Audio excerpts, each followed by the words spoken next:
Greetings, everybody. Good afternoon. My name is Philip Thompson from Property Rights Alliance, and I'll be your moderator for this session on tax and trade. And the first presentation is I'm going to use my privilege as moderator to talk about a project I've been working on for a while called the Trade Barrier Index. It's a tool to identify how different countries deploy trade barriers. This is a special sneak peek. It's due to be released later this year. So the Trade Barrier Index looks at tariffs, non-tariff measures, services, and a facilitation score that catches things like property rights and a digital component that's necessary for countries to facilitate and for trade in the 21st century. So overall, this is countries according to their IMF classification. We have Australia as part of the advanced economies group. The lower score is where you want to be. It means you have least trade barriers. The higher score is you have more trade barriers. So overall, Australia has their score is below the mean of the other advanced economies. So we'll look at each component and see where those trade barriers are. So in the tariff section, we look at the number of tariff lines, the number of lines that are duty-free, and the most favored nation average tariff rate. And like other advanced economies, Australia does really well. The most favored nation rate is only 2.5%. Half lines are actually duty-free, and they haven't gone out of the way to create different tariff lines. And this table is the chapters with the highest tariffs. It's actually cotton, textiles, and other stuff related to clothes, as well as some railway stuff. And we'll loop back to that in the end when we talk about digital trade.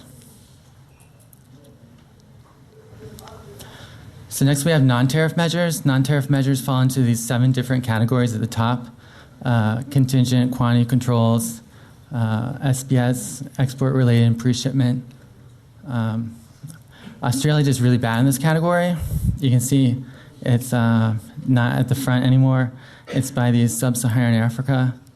Also, we measure how many of these measures are applied to all countries versus bilaterally. It's one of these areas in trade where there's not most favored nation rate. Countries can pick and choose different products to put these different barriers on. For instance, in the United States, we have sanitary controls on exports of beef from Brazil, which is the largest exporter of beef in the world. And we said it didn't meet our sanitary requirements, so we don't get any beef from Brazil. And so we're going to look at each of these to see where the trade barriers are for Australia. It's not the contingent, it's not the quantity controls. This is where other advanced economies, they choose to put these non-tariff measures more bilaterally. These are your tariff-free quotas. And here, pre-shipment, export-related, very small for Australia. SPS, technical measures, very small for Australia. Here's the big thing, it's price controls. And these are price controls put on all of Australia's trade partners. And these fall into these 7 different categories. Australia actually has 69 different regulations that fall into this category of price controls. It's the most in the world. It's more than China. And the big categories that catches most of them is these taxes on sensitive products and then these customs inspection fees. So I looked at these taxes on sensitive products. It's all on agricultural stuff. A few are on chemicals, but most agricultural stuff. Mangoes, strawberries, watermelon, a lot of different live products. There's even one for the head of a live deer is $5 a head. I don't know how it works out. And so I looked more into this. Why are there so many these taxes on these products? And what's really interesting is these are taxes on exporting these, especially live animals. It's a tax on exporting them. So I looked more into this, and it goes to, all the revenue goes to this nonprofit organization called LiveCorp. And LiveCorp says its job is to educate farmers on best practices of exporting live animals. And actually the head of LiveCorp is like some of the biggest animal producers. So it sounds a little fishy to me. And then these customs and inspection fees are, some are very specific to stuff like chemicals, agricultural chemicals, that you might think take a little bit more work to inspect. But some are really broad. There's one that applies to all electronics, one that applies to all food, and then one applies to all goods more than $1,000. You pay another inspection fee. This is on top of the tariffs you would already pay. So next we have services. Services looks at mode 1 is services coming from one country into Australia. Mode 3 is regulations concerning foreign business doing, foreign company doing business in Australia. And mode 4 is natural persons. These are your international occupational licensing type of requirements. And these are further broken down by each industry in each mode. So overall, Australia it does pretty well in this category, but the biggest one for the Mode 1 services is in the transportation sector. And this barrier is about shipping companies to do business in Australia. They need an Australian resident to be an agent. And the next one, Mode 3, there seems to be a lot of restrictions in the financial sector that restrict foreign companies offering different types of insurance, especially life insurance in Australia. And next is Mode 4. Nothing really stood out for Australia in this category. There are things you might expect, especially for lawyers and accountants, how they have to have their educational requirements considered before getting a full license to operate in Australia. And then we have our facilitation score. This looks at property rights, digital trade, the number of trade agreements. Australia is a little bit behind other advanced economies. What stands out here is the number of trade agreements, but Australia actually has trade agreements with most of its largest trade partners, including China, including Korea, the United States. It is a little bit odd that Australia doesn't have a trade agreement with the European Union, which leads in this category because to be part of the European Union, you need trade agreements to be part of the single market, and then you also have the trade agreements with all the other countries of the European Union. But what I want to talk about in this category is the digital trade. Australia, we look at regulations on establishing e-businesses, regulations on data and cross-border data transfers, and regulations on trading electronic products. And Australia has it's a little bit more greater for the data component. Overall, Australia's avoided some of the big things that we see in Europe. There's no excessive privacy controls like GDPR. There's no big net neutrality requirements. There's no digital service tax, but these things have slowly crept into Australian politics. There is a requirement that companies have to keep metadata up to 2 years in Australia and provide that data to security services, sometimes without a warrant. There was legislation proposed that would require a backdoor to encrypted data, stuff like WhatsApp to the government. Australia hasn't ruled out a digital service tax. It said that we'll wait for the OECD to take the lead on this. And there was a case a while back in Australia that said that Google was responsible as a publisher for what ends up in search results. And in the United States, what we consider a big success, a key policy to big success for us here at Silicon Valley is this intermediate liability, which means that platforms aren't responsible for the stuff their users put on. And this type of ruling from the courts really puts a lot of pressure on companies to limit and police what their users are putting on. And over here I have this aside to those cotton tariffs that you saw that Australia still has. These are the largest tariffs Australia still has. In the United States, that category is stuff related to clothes, textiles, cotton, also are the largest, the categories with the highest tariffs. And these date back to the 1800s when this was the high-tech thing of the day. There was even Alexander Hamilton, who was, you've heard about the play. He had a project to steal British looms from ships so that we could have an industry in the Northeast doing cloth making. And all these tariffs that we still have are still reminiscent from back then. So we really need to make sure these new barriers don't come into play, because once they're part of the toolbox, they'll never go away. And that is the Trade Barrier Index. If you're interested in more of the details or writing something about it, it's due to be released later this year. Thank you. Thank you very much. My name is Rainer Heufers. I'm with the Center for Indonesian Policy Studies, and I'm going to talk to you about trade protectionism in your neighbor to the north in Indonesia, and it follows quite nicely to the presentation on the trade barriers. So let me tell you this story. In general, we're talking about food prices. I talk about food trade protectionism, food prices. This is generally food prices over the last decades.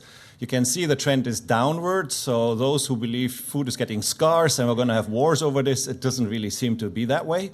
But we see that we have our crisis in the 1970s, and then at the very end, 2008, that's when a couple of governments fell because of food prices going up. So we have temporary food insecurity. And the Indonesian government, among other governments, is very scared to have this kind of effect. And therefore, they have lots of trade restrictions in place, causing not this kind of temporary food security, but a chronic food security, as I'm going to show you a little later. So this is the background. The government created, and that's like a long-standing policy ever since the country became independent from colonial rule in the 1940s, a policy of self-reliance. So we want to be self-sufficient in food. Everybody in Indonesia would agree on that. We better eat our own food. Don't become dependent on anybody else for the most vital thing that we have, our food. And then we have like laws and so on. I don't go into the details, but what you can see how it looks out in practical terms. In the second bullet point, for example, you export things, but only if domestic consumption has been fulfilled as defined or identified by the government. And the last bullet point, we only import things if domestic supply is insufficient, or it's prohibited if it is still sufficient. So somebody has to say, do we have enough food or not enough food before we can import or export? And we are writing reports in our public policy think tank about, so how do you calculate that? The calculations are all wrong and nonsense, and we have good papers about that. And on the other hand, do we actually want this? How much sense does it make that a government that is, by the way, very anti-communist, very anti-socialist, Marxist symbols are forbidden by law in Indonesia, but we have a central planning system nevertheless. So this is the result, and that's why I'm saying chronic food insecurity. Rice price here, this is the beef price. You see the orange line, that's world market prices. The blue line is market prices in Indonesia, and we're talking about a rather poor country. So the fact that they pay in real terms much higher prices than on the world market is actually terrible for, in particular, the poor. Same in rice is even worse. You see the blue line, the world market prices were rather stable, whereas in Indonesia we're paying more and more and more per year for rice for the sake of food security. It's really quite cynical to see this. So now that's the result. We have still 20 million people below the poverty line.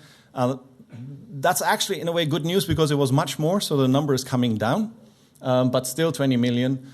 You see that so many children are still stunted, that they don't get the proper nutrition that they need. We have hunger in the country still. Food security is not yet there. So that's the result of this policy. We do in our center, we have a monthly food price index just to teach people how expensive it is.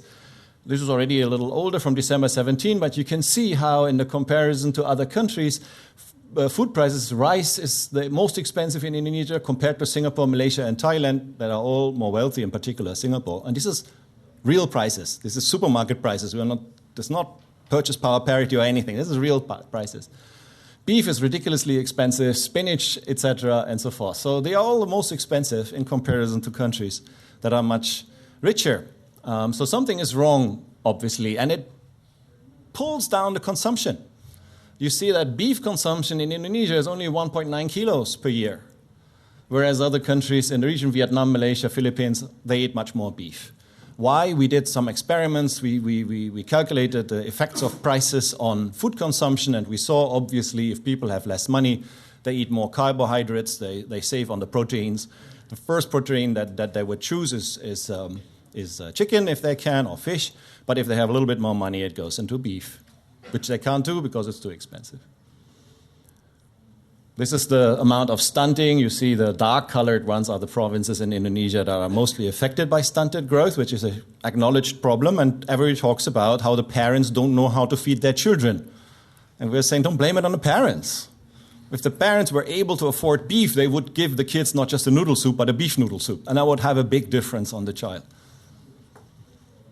Now, this is why I'm talking about taxes and protectionism, because all of this protectionist system that we have in place, that I'm going to talk about a little later, means that the poor actually have to pay so much more for their food, which is a sort of taxation. And the OECD team has calculated then that in 3 years, from 13 to 15, Indonesians were taxed almost $100 billion for the food that they buy. That's an enormous amount. Just in the year 2015, it was $36 billion. Even the European Union takes less from its citizens, and the European Union agricultural policy is famous for actually making things expensive.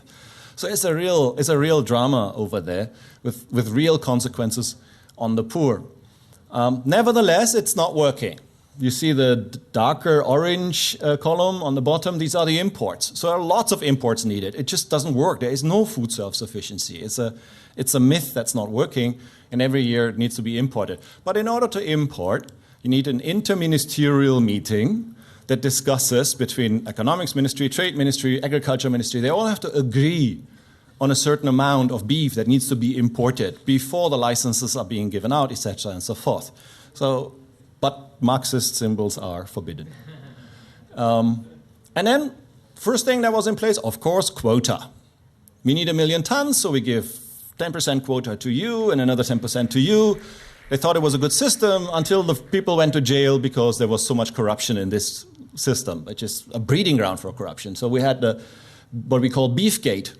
The minister went to jail for 16 years in 2013 because of hampering with this quota system, taking bribes. The good news was he was the chairman of the Islamist party, so he's out of business for a while. On the right-hand side, this is the Constitutional Court Chief Justice went to jail for 8 years in 2017, taking bribes to influence the licensing process for the quotas, etc. So that system really didn't work. They put away with it in 2016 because obviously all the leaders ended up in jail. So new system in place. Now, that's the solution from Indonesian perspective. If you want to export beef to Indonesia, if we want to import, the importer has to import 1 breeder cattle on all 5 feeder cattle. So feeder cattle are those that are slaughtered for human consumption. The breeders obviously are there to actually breed more cattle. So if you have to import 1 breeder for each 5 feeders, that means we are growing herds of cattle in the country. We will become self-sufficient. Sounds perfect in theory. In practice, in the first 3 quarters of 2018 from Australia, Indonesia imported 5,800 breeders versus 421,000 heads of cattle. Don't know, for the mathematically less inclined in this crowd, this is not 1 to 5. This is far from 1 to 5. This is absolutely impossible to implement because for this you need the whole industry. You need farms that are capable of having all these cattle. Plus it's a huge investment to import young cattle, and then they have to grow and be fed, etc., and so forth and so forth. Plus we have Australia also be rather wary of sending live cattle to Indonesia because occasionally these cattle are mistreated. And then you have a movement in Australia against exports of cattle to Indonesia, and that causes problems on the other side. So this also doesn't work. Now the question is, how do we deal with this? Now I pressed one button and that went. Sorry, just a second. So the whole thing is now trade related. If we don't have self-sufficiency, we need trade. We want to have the cattle in the country. We want to have the beef in the country, and this then meets with trade barriers. Just what we heard just now in the other presentation. You can see on the left-hand side, the overall trade interventions of the government is actually going down, so that's the good news. It was on its height in 2013-14. Since then, it has become less restrictive. And when you look on the right, these are the most interventions that are affecting Australia, and you can see all 5 top categories are related to beef, because Indonesia is your biggest beef market after all. So beef is particularly hard hit. That's why the Australian government negotiated the free trade agreement. We heard already there are lots of free trade agreements, but not with Indonesia yet. There's an agreement between the executives, but the legislatives have still to ratify this, at least in Indonesia. I don't know how far that is in Australia. I think it still needs to be ratified in Australia too. Oh, okay, so the same. These were the requests from the Australian side, remove certain barriers, and actually the agreement that we have is not bad. So there's a substantial reduction in barriers if that whole thing comes into place, and we're quite optimistic that it will. So external pressure is extremely helpful, and I'm not talking about trade relations, I'm talking about helpful for the poor in Indonesia, because without trade restrictions, Indonesians would be able to have beef for about 2/3 the price. So the nominal rate of protection is about 2/3, 87% in non-tariff barriers. Without those, the price could down by 1/3. Not only these kind of bilateral free trade agreements, we also have the WTO dispute settlement mechanism. New Zealand has complained about Indonesian beef import restrictions, other countries as well. Indonesia appealed, failed in December 2017. So basically, if you take that seriously, basic laws in Indonesia would have to be adjusted to fit the new WTO ruling. So that kind of external pressure works very well to break up barriers in a country. And so briefly at the end, I'm coming to the end. So our Center for Indonesian Policy Studies, we are addressing this. We're trying to fight this. We're always with the perspective of how it affects the poor, and especially poor consumers. So we have lots of policy papers. These are just 2. We are looking at how it affects stunted growth, the poorest people in the eastern provinces. We're also looking at price differentiations. We're looking at wrong statistics and how it doesn't work to calculate rice supplies and rice demand, etc. You can't just do that. So we have all these papers. We also, I mentioned, we have our monthly price index that we publish, where we show how much a family could save per month if they went shopping for their groceries in Malaysia, Australia, New Zealand, China, Vietnam, instead of Indonesia. And this makes a lot of news. In the country, we have a coalition to bring down fruit prices with 11 members by now, consumers, vendors, etc., all together. So we're bringing this to the public. We're having an online course on food trade issues so that people understand this. We're trying to make it public that food prices are extremely high and hurt the people. And we're having also a change.org petition, which has now been signed by 12,248 people. We're trying to have that bigger, of course, to petition the president to bring down the fruit prices through trade. So I hope you find this interesting. For us, Australia is a very important partner to discuss these things, because you are an important market to Indonesia, and we are an important market to you also. I hope there would be much more interaction between Australian think tanks and us. Thank you very much. Could you define the beneficiaries of these bad policies? Is it 10,000 farmers? Is it 1 million? Farmers don't benefit at all. The farmers are actually in the poverty group. They are the poorest of the poor. So the farmers are not benefiting from this. Who's winning and how many of them? You have basically up to 10 distributors in the middle, and on the higher they get, the more they are linked with governments. It could be a provincial government, it could be the national government. How many of them, that depends on the commodity and everything. But it's a small group. It's the larger wholesalers, basically, or rice millers or so, that make the most profit out of this. Yes, hello. Thank you very much for having me here today. So after having a couple of presentations about trade, so following the title of this session is Tax and Trade, I'm going to be focusing on tax. So we're going to have a bit of a mix of things to talk about here. So I'm just going to be talking about the tax situation in Australia. Basically my message is tax is gone up a lot in recent years, and it's going to go up by more. So first of all, here we have a graph of the federal tax to GDP ratio going back from 75 to today and going forward by about 10 years at the forecasts. And does this got a point? Yes, here we are. So we're about here. About there. And we're going to be going up. As for the international visitors, you may have heard we had an election last weekend, and this party, the Coalition, won, and this is the tax burden they were promising. The party that lost the election was the ALP, and they were promising this tax burden in the orange. So there's quite a difference there. At the end of the period, in 2030, the difference there was going to be 0.4% of GDP, and you might be wondering what's the total amount of difference in between, and that's $183 billion in extra taxes. That's the gap between those two lines. So you might say that might have possibly had an impact on the election. Of course, that's going to be debated over coming years, decades perhaps, but I would suggest that that could be one of the reasons why the ALP was not successful at the election. But the ALP was going to increase taxes. The coalition is still going to be increasing taxes. Taxes are going to go up under the coalition. They're just going to go up by less. You can see that the historical average is down here on the dotted line. We're already above the historical average, and we're going to be going up. And all of these zigzagging around is the coalition's tax cuts. But the tax cuts are just slowing an increase in tax.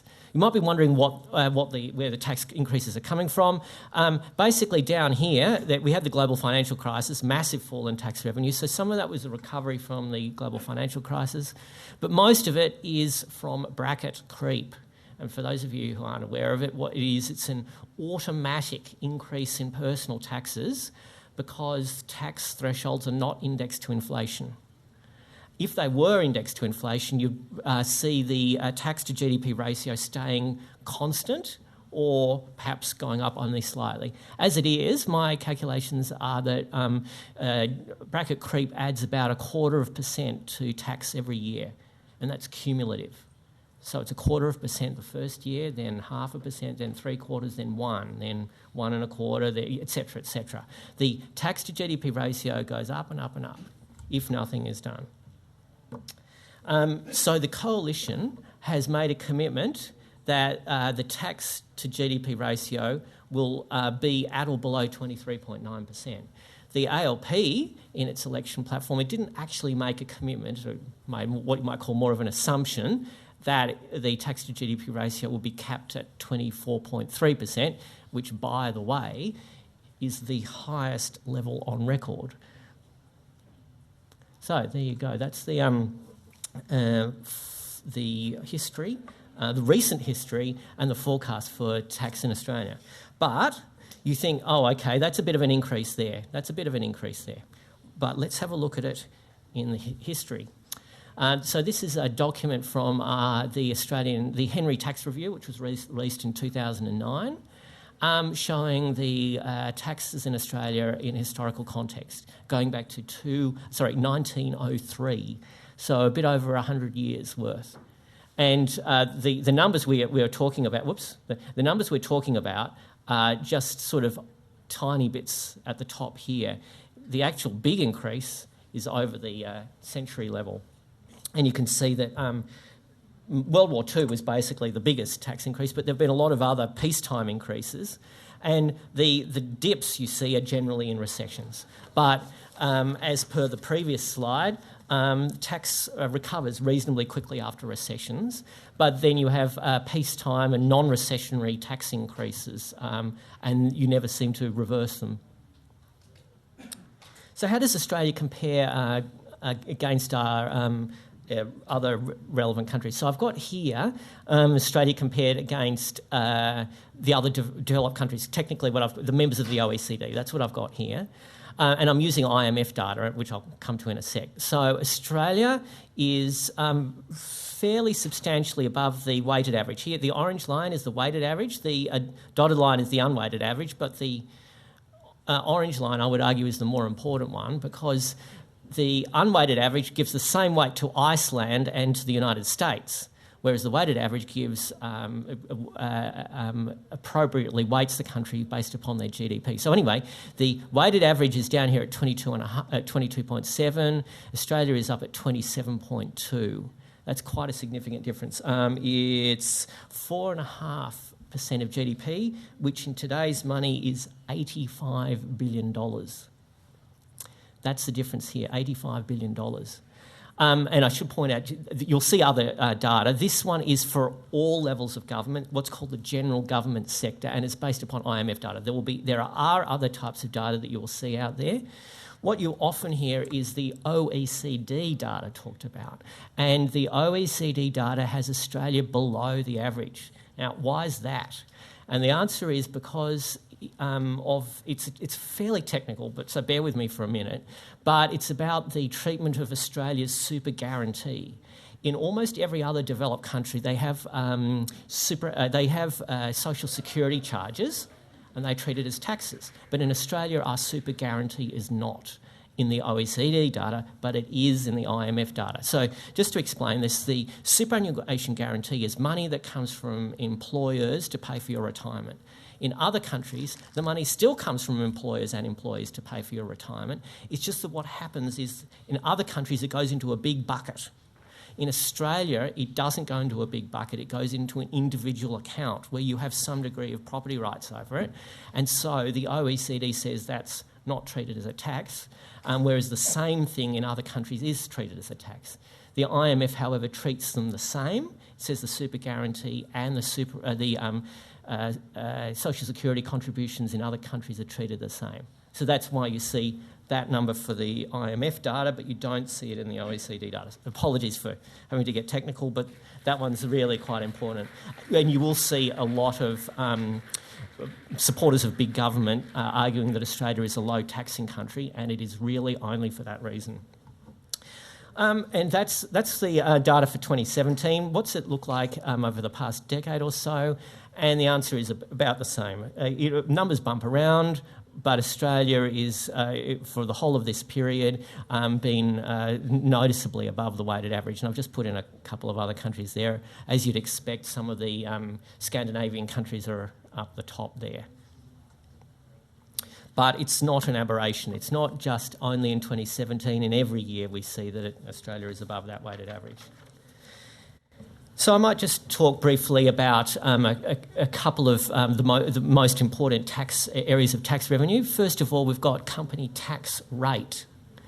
And what you see here is and I should say this data is from KPMG. Again, you'll see there are other data sources, but I'm using the data. There's a public website. KPMG has got this data on company tax rates around the world, and it's the number of data points differs year by year, but in the final year it's 171. So this is 171 countries represented by all of these grey lines. I've, of course, highlighted Australia. And you notice that back here in 2003 we were reasonably competitive. But we've done nothing while the rest of the world has moved. The weighted average is now noticeably below us, and one of the key factors is the United States going from above us to below us, and that really significantly reduced the global weighted average. And the developed world average is well below us as well. So Australia was okay back here in 2003, but now we're not.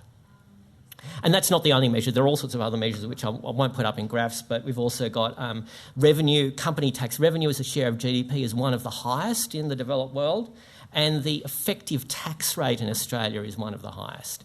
And just for those who don't know, the effective tax rate for the whole of body of revenue is basically the tax received from that revenue divided by company profits. And the OECD put out a very interesting report earlier this year going into a lot of detail about all of this and covering, I think, about 90 countries and showing that Australia was one of the highest in the world. So there you go, that's company tax. Next, I might talk about top personal tax rates. This, again, data is from the KPMG, and in the final year, we've got 150 countries recorded. Australia is, again, above the weighted average and above the OECD average. Notice that the OECD average is above the weighted average. That's because there are a lot of non-developed countries with reasonably low top personal tax rates. And for those who know the Australian tax system well, you'll see that number actually is not correct. The actual top marginal rate is 47, not 45. So we're actually worse than this, the data here from KPMG. And I won't go into why they've basically not included levies. And so we've got a Medicare levy, and that adds to our top marginal rate, and the KPMG haven't included that. And so you might want to know about the ranking. Australia is 18th highest out of 150 countries. And there's also another thing here which is important, is where does it cut in? Our top marginal rate cuts in at 2.1 times the average wage, which is about the middle of the OECD. So it's a combination of things. It's the top rate is pretty high, but it also cuts in at a moderately low rate. There are other countries where it cuts in at really, really low levels of income, but then the rate is low. So if you had a top rate of 30%, let's say, and it cut in at, say, $50,000, that wouldn't be a great deal of an issue. And of course, there's also the revenue, and as per the other facts I was talking about, of course, as you would expect, our personal tax to GDP ratio is above the average as well. So I just might go back to this slide and talk about a couple more things before I end. First of all, I said that most of the increase to date and in future will be due to bracket creep, which is basically the worst or the best, depending upon which way you look at it, hidden tax. It is a hidden tax. People don't know about it. It just happens automatically by doing nothing. And you actually have to give fairly significant personal tax cuts to keep you in the same place. If you do nothing, the personal tax burden will just go up and up every year. You actually have to give tax cuts to keep the personal tax burden the same. And that's really important when we're talking about the debates about personal tax cuts. A lot of the debate in Australia is about how it's blowing the budget, or it's unfair because it's overly skewed to rich people. But that is all required in order to keep in the same place. If the personal tax burden is to be kept in the same place, then you actually have to, A, give significant cuts every year, and B, they have to be skewed towards the rich. In dollar terms, that's how you to keep the same place. And if you're not doing that, then you're actually saying the tax burden and who it's shared between needs to change. And now, the bracket creep is not the only tax increase. There actually are other tax increases. I'll highlight a couple from the coalition, and one of them is the major bank levy, which was a levy on the largest 5 banks in Australia. And they had a temporary increase in the top marginal tax rate. And basically the way to categorise those is their tax increases on unpopular groups. Now, the ALP was actually proposing to do a whole lot more on that front, winding back on negative gearing, increasing the tax rate on capital gains tax, getting rid of refundable franking credits, and you could basically categorise that as well as being tax increases on unpopular groups, groups that were unpopular in their eyes. So basically in Australia, what we have seen and what we would have been seeing in the future is either stealth tax increases or tax increases on unpopular groups. Perhaps the election might have made a change in mentality over that. It's a bit early to say. I'm sort of hopeful that the mentality of the Australian political system will be that they can't just get easy wins out of tax increases, particularly on groups that they would otherwise call unpopular. Okay, thank you. Thank you. In 1773, when the United States was a colony, now the United States were a set of colonies, we were paying between 1% and 2% of GDP in taxes at all levels of government, 1% to 2%. today it's slightly above that, so there's been a certain backsliding. But taxes have always been central to the American discussion. The British were talking about maybe going to 3%, and we started shooting at them during the period when most taxes were tariffs in terms of revenue raising in the United States in 1830. 30 years before the Civil War, South Carolina called out the National Guard in opposition to the tariffs that had been put in. They called a national convention to rethink everything. And you might have split up the country in 1830 on the tariff alone. The tariffs were reduced after, and then the South Carolinians put their guns back. But the tax issue now is the single issue that divides the two parties. So unlike the discussion about the two parties both raising taxes together, in the United States they may spend together, but on the tax issue, it is the thing that divides the two parties from each other. There are Democrats who will not steal your guns. There are Republicans who are pro-choice and Democrats who are pro-life on the abortion issue, things you think of as very contentious and divisive in the United States. It is actually on the tax issue where more than 90% of Republicans have signed a pledge that they will never vote for a tax increase. We haven't had somebody break that pledge since George Herbert Walker Bush did it. And there is not a single Democrat in the House or the Senate who will not raise your taxes at any opportunity that they get. And so if you sort of wonder what's going to happen on U.S. tax policy, take a look at the election. I can tell you for the next 2 or 4 years what is or isn't going to happen. The big question now is, do we continue to drop the corporate rate down as President Trump wanted? We started at 35, highest in the world when Trump was elected, and we're now down to 21 for our federal national corporate income tax. We still have about a 4 or 5%, close to 5% average state corporate income tax, so 21% is not 21, it's more like 26 when you look at U.S. taxation. What our friend President Trump had asked to do is to take it down to 15. That was perhaps a negotiating tactic. If we hadn't insisted on 15, I don't think we'd have ended at 21. We'd have ended at 25, 26. But the president keeps saying that his goal is to get it down to 15. The other things that happened in the tax bills, we went from the worldwide tax system, where American corporations that earn money overseas, if they wanted to bring it back, would have to pay the difference between what the tax was in the country they earn the money and the 35% of the United States. And so we had several trillions of dollars stuck overseas. 700 billion of it came back since the tax cut. But now, because we don't have a worldwide system, but a territorial system, if you earn it in the United States, the U.S. government steals some. If you earn it overseas, the French government steals some. But you can bring it back to the United States, and we don't steal any more from you than we used to. It no longer matters whether you bring the money back to the United States. It can sit in a bank in London, and you can bring it back any time you want. It's not taxed. And so Apple, which brought about, I think, 90 billion back and is talking about another maybe 400 billion total, but they said we're no longer going to report where we keep our money because it doesn't matter. It only mattered when we had a worldwide tax system rather than a territorial tax system. And so we will be reading about money coming back as people announce it, but they may not be actually putting out press releases when they move money. It's the same keeping a dollar in Boston versus Austin, Texas, or in London, it's all the same.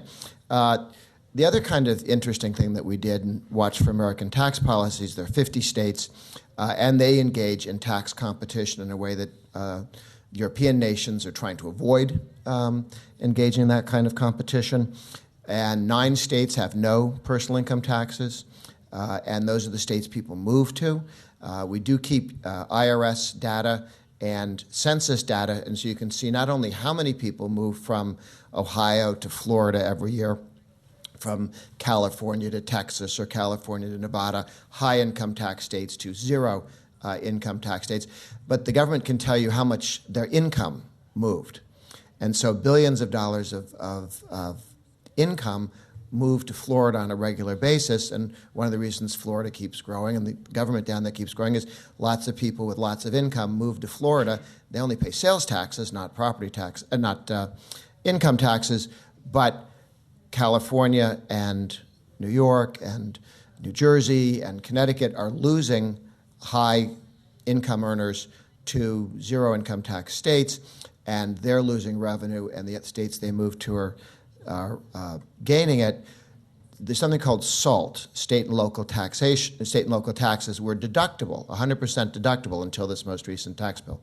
So that if you lived in an expensive New York City where you had a high income and a big house or an expensive apartment, you paid high property taxes and high income taxes, but they were deductible against your federal income taxes. So basically 30, 40% of what you paid in your state and local taxes was actually deductible, because if you didn't pay that in taxes at the local level, the feds would have taken 30 or 40% of that from you. So it's kind of a discount. And so the local politicians would say, oh, it's not so bad. You're not really paying 100, you're only paying 60.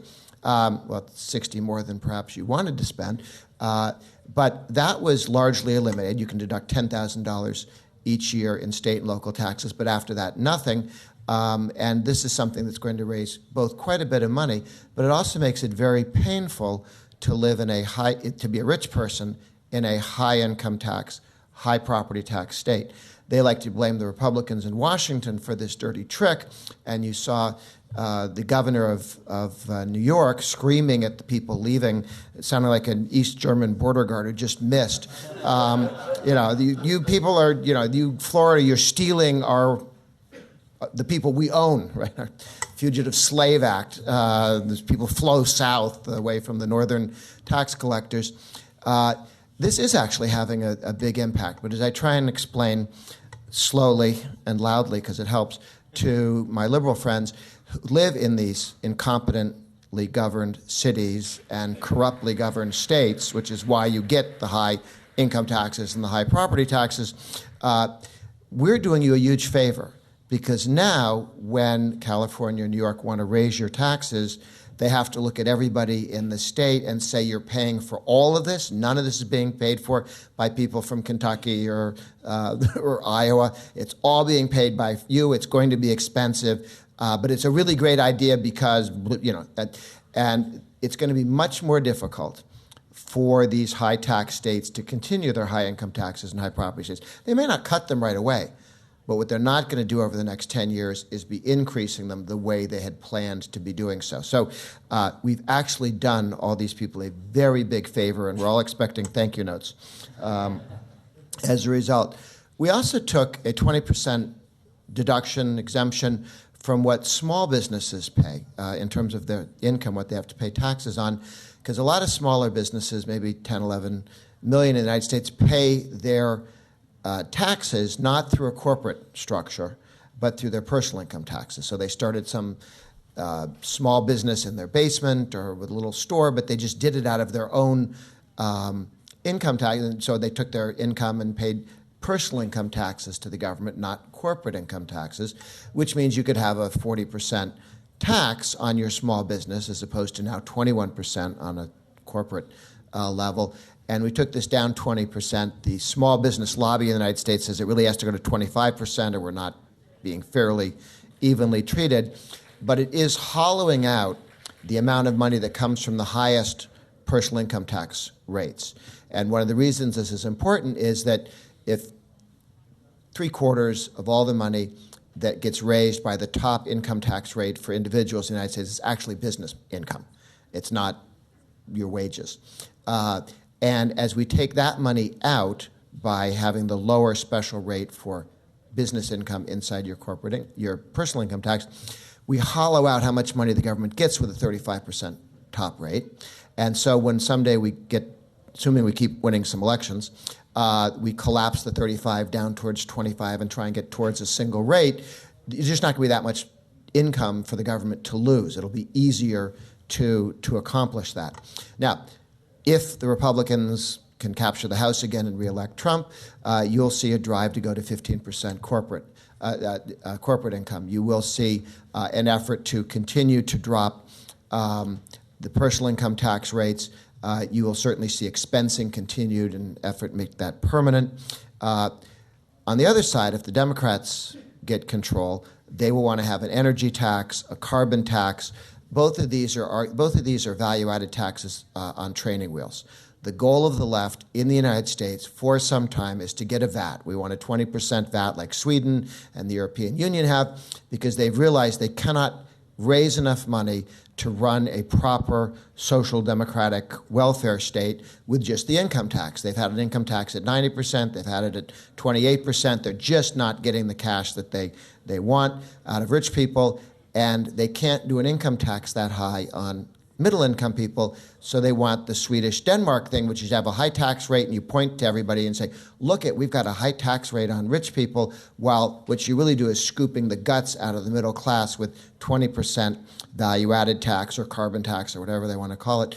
The energy tax or carbon tax, once it gets in, if it ever gets in, will be extended to everything with the help of the oil companies that say, oh, don't just hit us, hit everybody. Thank you, oil companies. But if we can avoid that, then the government will not be able to grow as the left had hoped. So the big fight is, if you see a carbon tax happening in the United States, it's not the Greens that won, it's the big government statists that won.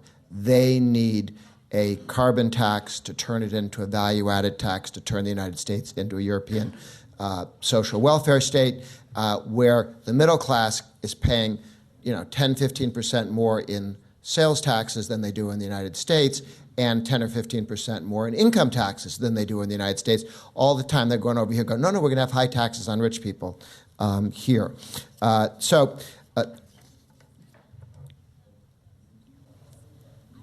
Topic of this thing is taxes and trade, and I'm reminded of the story of the guy who had bought fire and theft insurance, and his business burned down, so he went to the insurance adjuster and said, I'd like to collect my insurance because I had the fire and theft insurance with you, and my business burned down. The guy looked at it, looked at the paperwork, and looked up and said, oh, you should have bought the fire or theft insurance. But briefly, we're talking about taxes and trade. Let me just point out that on trade, the thing that's a little bit odd, the only thing that's a little bit odd about President Trump is that he is a Reagan Republican on regulations and taxes, and as good as you can on spending and the other issues, but immigration and trade are the two issues that jump out as the absolute opposite of Reagan in his approach and where he tries to get to. How'd this happen? Here is my theory for what it's worth, and that is a lot of people get very frustrated when the economy sucks and they want to blame somebody, and the politicians go and they point to somebody else. They say, it's Chinese people who are selling you stuff inexpensively. That's why you don't have a job. Or it's somebody who comes across from Mexico. That's why you don't have a job. So immigration and trade are the reason you don't have a job. Well, we just cut taxes, and we now have the lowest unemployment in modern history for women, for blacks, for men, for everybody, and unemployment has dropped. And the temperature level of people being grumpy is way down. And if we can keep the economy growing, I think we can come to much more reasonable decisions and discussions, both on immigration and on trade. But those are the two issues. It's simply the president misdiagnoses, but he's not alone. 56% of the people go, that must be the problem. And when you're flailing around trying to decide why your no-good cousin doesn't have a job, you are looking for some excuse other than he's no good, or that the entire economy is a problem, and something you can't do anything about. We are making a difference. So step one to getting pro-free trade movement in the United States and pro-immigrant reform is to cut taxes and get economic growth, and then deal with immigration and trade as the issues that they can be. I mean, there's serious questions about how Japan treats us and how China treats our intellectual property, how Australia treats our intellectual property when you have this plain packaging thing on American exports. My suggestion over here is put plain packaging on your elected officials, okay? and just say, here's A, B, and C. They're really no different. It's not fair that they should compete with each other based on one product being better than another. And when your politicians have lived with that for a couple of decades, then come and mess with our fine tobacco industry and our liquor industry and all the other cool people that you're stealing stuff from. But I do think that while you want to fight theft of intellectual property by Australia and China, we also need to move towards free trade there. And on immigration, we just need to come to a series of decisions without this animus that comes about from thinking that this is what's causing our economic problems, as opposed to these are people bringing a whole bunch of talent and wealth and energy and youth. This is why we're younger than we would be without as immigrants come to the United States. Thank you.